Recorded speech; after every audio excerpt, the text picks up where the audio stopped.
ค่อยจะมาสอนวิธีถอดเงินคอนเวิร์ตเป็นสกุลเงินดอลลาร์ตามที่ทุกคนอยากให้ค่อยเห็นคลิปให้เบิ่งเนาะเอามาเริ่มกันเลยให้คลิกเข้าไปที่ My Loan Matching Pool Balance จากนั้นกดที่ Withdraw Income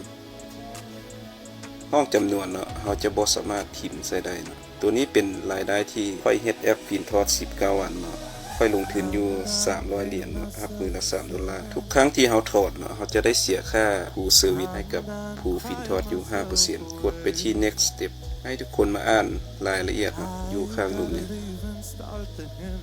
หมายความว่าเนาะเงินที่เราถอนเนาะ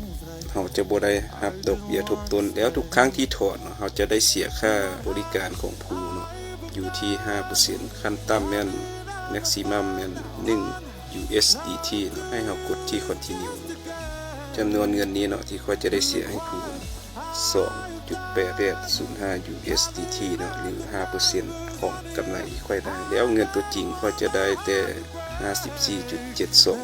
54.7295 USDT ตัวนี้จะเป็นเลข Account MetaMask ของค่อยเองจะเป็นกระเป๋า USDT ให้กดที่ Continue เลย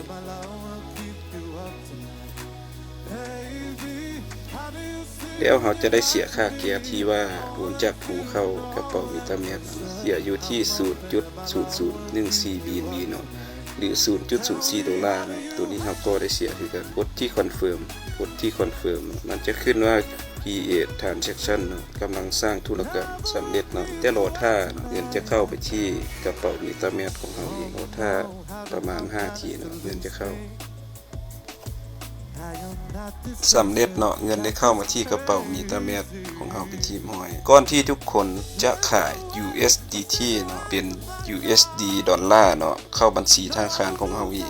สิ่งที่เจ้าต้องมีเนาะไปสมัครกับเว็บเทรดของ Bkick เนาะแล้วทำการ KYC ให้สำเร็จเนาะเดี๋ยวค่อยจะทิ้งลิงก์ที่ข้างรูปวิดีโอทุกคนสามารถคลิกที่ลิงก์แล้วสมัครได้เลยเนาะจากนั้นให้ทุกคนไปเปิดบัญชี USD กับธนาคาร JDB เนาะแล้วเอาบัญชีธนาคาร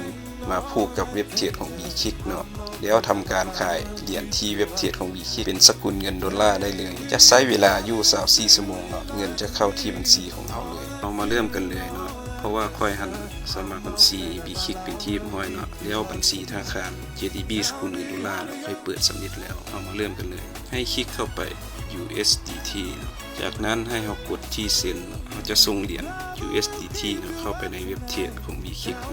เพื่อทำการขาย USDT เป็นดอลลาร์คลิกเข้าไปที่เซ็นให้เราไปเอาเลขกระเป๋า USDT อยู่ที่เว็บเทรดของ Bkick มาใส่กดเข้าไปที่ Wallet คลิกที่ USDT จากนั้นกดที่ Deposit ให้เลือกเป็น USDT ตัวนี้จะเป็นเลขกระเป๋า USDT ที่เราจะโอนจาก MetaMask เข้ามาในเว็บเทรดของ Bkick ให้ทุกคนเปลี่ยนเน็ตเวิร์กเป็น BSC เป็น Binance Smart Chain ตัวนี้สำคัญถ้าเราเลือกเครือข่ายบ่ถูกแม่นเราจะบ่สามารถเอาเหรียญกลับคืนมาได้กดที่ Copy เอากระเป๋ามาวางใส่จากนั้นกดที่ Next Step ตีจำนวนใส่แต่ว่าค่อยจะโอนไปหมดเลยค่อยจะกดที่ Max กดที่ Next Step จะได้เสียค่าฟรีทุกครั้งที่โอนประมาณ 0.6 ดอลลาร์ให้รอท่าประมาณ3 นาทีเหรียญจาก MetaMask จะเข้าไปที่กระเป๋า Bkick ของเราเองสำเร็จเงินได้เข้าไปที่กระเป๋า Bkick ของเราแล้วให้เราไปเบิ่งที่เว็บเทรดของ Bkick ของเราสำเร็จเงินได้เข้ามาที่ Bkick เป็นที่ห้อยจากนั้นให้เรากดไปที่หน้าโฮมกดที่ Sell Crypto ให้สังเกตเราจะขายเหรียญ USDT เป็นดอลลาร์ตัวนี้จะเป็นบัญชีของเราเองบัญชีดอลลาร์ตัวนี้เป็นจำนวนเหรียญที่เราสามารถขายได้ให้เลือกเป็นสกุลเงินดอลลาร์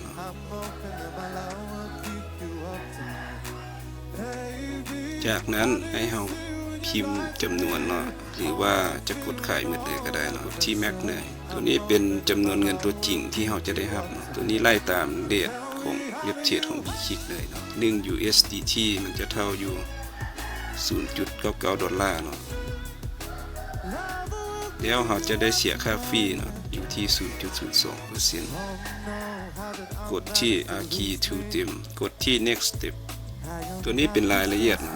ให้ทุกคนมาอ่านเบิ่ง Network Support เนาะ Withdraw Account 54.72 USDT เนาะตัวนี้จะเป็น Number ธุรกรรม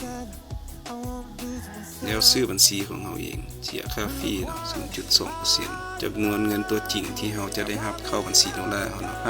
54.7 USDT เนาะตัวนี้จะเป็นเลข ID ของเราเองกดที่ Confirm ที่ Confirm เราจะกดที่ Send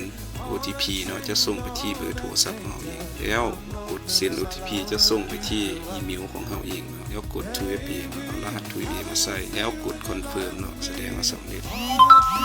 439533แล้วรหัส OTP ที่อีเมลมาใส่นะ Copy ไปเลยจากนั้นเนาะไปเอารหัส 2FA มาใส่กดที่ Confirm เนาะออเดอร์เฮาเนาะสำเร็จเนาะมีแต่รอท่าเนาะให้กดที่เซลล์เนาะ